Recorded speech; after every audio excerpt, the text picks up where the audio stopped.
Hello everyone. So আজি বনাম পনীৰ হান্দি মছলা.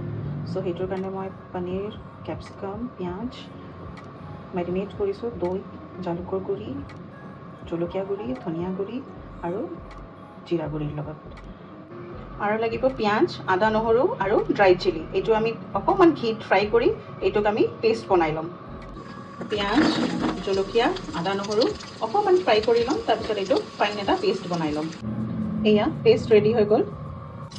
এতিয়া কেৰাহীত 1 চামুচ আৰু ঘি দি দিছোঁ মই। আপোনালোকে ৰিফাইনো ইউজ কৰিব পাৰে, মই ঘি ইউজ কৰিছোঁ। এতিয়া আমাৰ ঘি গৰম হৈ গৈছে। এতিয়া আমি ইয়াতে মেৰিনেট কৰি থোৱা বস্তুখিনি দি দিছোঁ।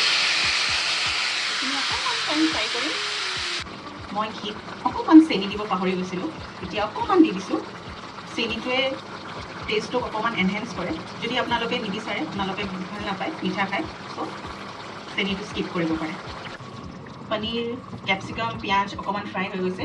এতিয়া আমি ইয়াতে কৰি থোৱা গ্ৰেভিখিনি দি দিম।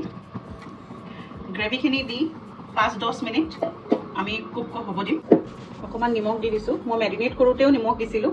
আপোনালোকে আপোনালোকৰ টেষ্ট হিচাপে নিমখটো বেলেঞ্চ কৰি ল'ব। এয়া পনীৰ হান্দি মছলা ৰেডি হৈ গৈছে। ইয়াতে অকণমান মই কচুৰি মেথি দি দিছোঁ। কচুৰি মেথিটো দি টেষ্ট বেছি আহে। চ' কচুৰি মেথি আপোনালোকে ইউজ কৰিবও পাৰে, নহ'লে বা ধনিয়া থাকিলে ধনিয়া ইউজ কৰিব পাৰে। মোৰ তাত ধনিয়া নাছিলে, চ' মই কচুৰি মেথি ইউজ কৰিছোঁ।